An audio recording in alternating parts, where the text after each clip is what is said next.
Ang programang ito ay hatid sa inyo ng Air 21. Sagot ko, padala mo!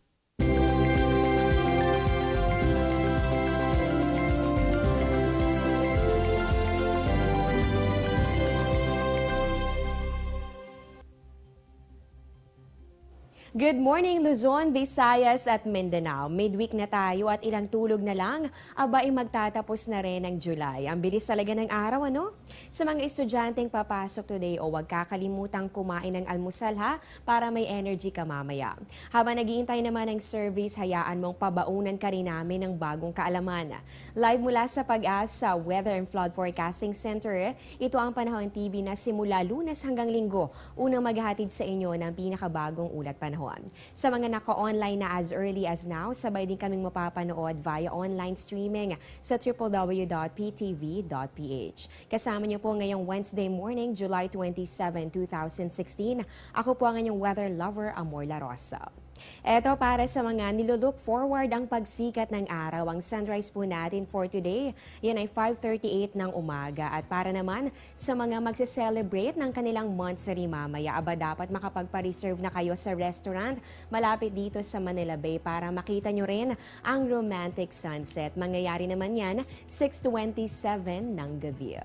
At ngayon naman, bilang paghahanda sa araw na ito, alamin natin ang inaasahang weather condition. Makakasama na po natin ang isang weather forecaster ng Pag-asa. Walang iba kundi si Mr. Chris Perez. Good morning, Mr. Perez. Unahan na natin ito. Ano bang inaasahan nating weather condition sa mga susunod na oras base dito sa inyong 5 AM weather forecast? Magandang umaga, Amor, at sa mga taga-subaybay ng Panahon TV. Sa ngayon ay patuloy pa rin umiiral ang ITCZ or Intertropical Convergence Zone dito sa may bandang Mindanao. Inaasahan ang Zamboanga Peninsula, ang Caraga at Davao Region, maging ang Northern Mindanao na magiging maulap at may mga mahina hanggang sa tamtamang mga pag-ulan at mga pulupulong pagkidlat at pagkulog. Samantala dito sa Metro Manila at sa natitirang bahagi ng ating bansa, basically mainit at malinsangang panahon pa rin ang iral, maliban na lamang sa mga pulupulong dagliang pag-ulan o pagkidlat at pagkulog, lalo na sa dakong hapon o gabi. Wala naman tayong inaasahang bagyo sa araw na ito, Amor. O narinig natin, posible pa rin ang pagkakaroon ng mga pag-ulan at pagkidlat, pagkulog. Kaya para sa mga lalabas ng bahay, lalong-lalo na dito sa mga residente ng Mindanao. Dahil po sa ITCZ, magdala po kayo ng payong panangga po yan sa mga pag-ulan. At Mr. Perez, nabanggit nyo wala pong inaasahang bagyo ngayong araw. Pero sa mga natitirang araw naman ng Hulyo, inaasahan ba natin merong pang papasok o madedevelop dito sa loob ng Philippine Area of Responsibility na weather disturbance?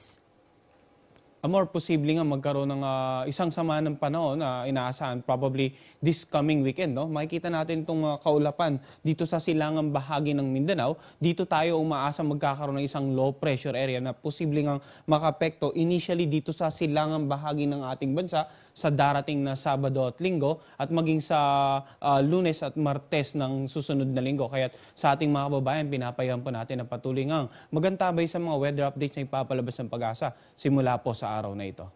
Ako, tama ka dyan, Mr. Perez. Patuloy po kayong mag-antabay dito sa updates na ilalabas ng Pag-asa dahil posible nga na sa darating na weekend meron na naman tayong bantayan na panibagong sama ng panahon. At Mr. Perez, napapadalas na po ang pagkakaroon ng thunderstorms dito sa ating bansa. At kaugnay po niyan, meron pala tayong tinatawag na dry thunderstorm. So ano po bang ibig sabihin ito at bakit po ito tinawag na dry thunderstorm?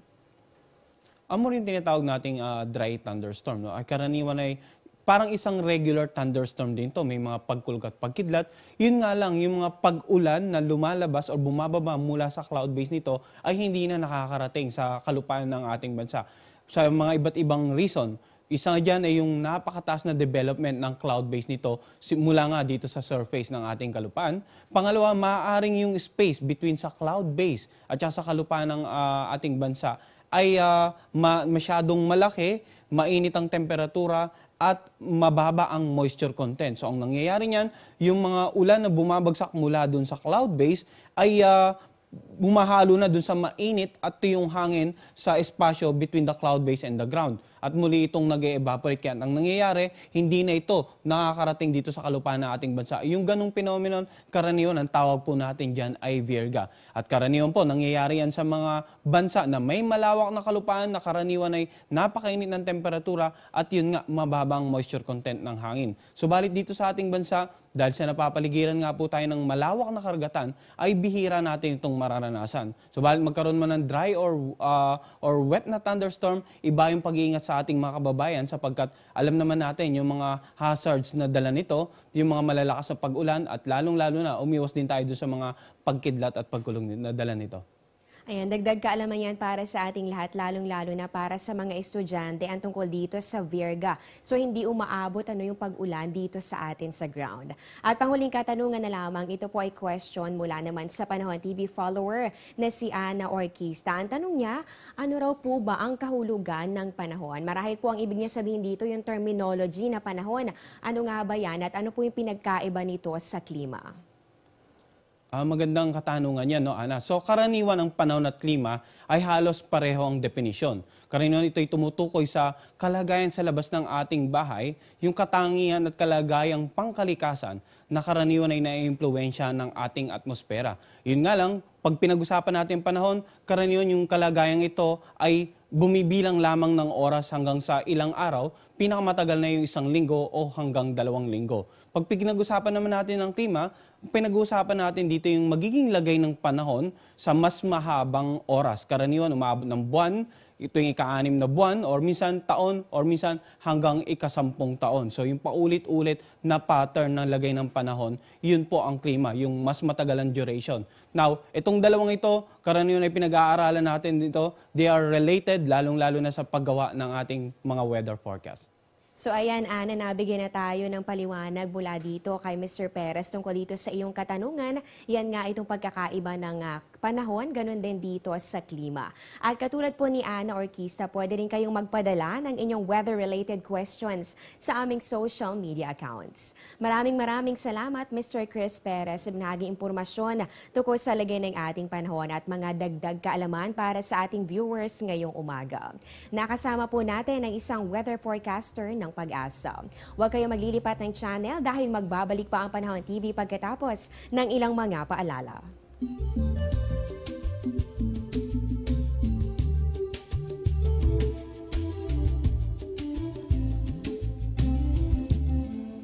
Get timely and reliable Philippine weather information anytime, anywhere through the Panahon TV mobile app, a multifunctional mobile app that brings you weather updates sourced directly from Pag-asa. The app provides a complete 3-day weather forecast at your location. It also allows you to ask or share the weather to the community. It has auto alerts for thunderstorm advisory, rainfall warning, and storm signals over your area. Download for free today, available at Google Play Store and iOS.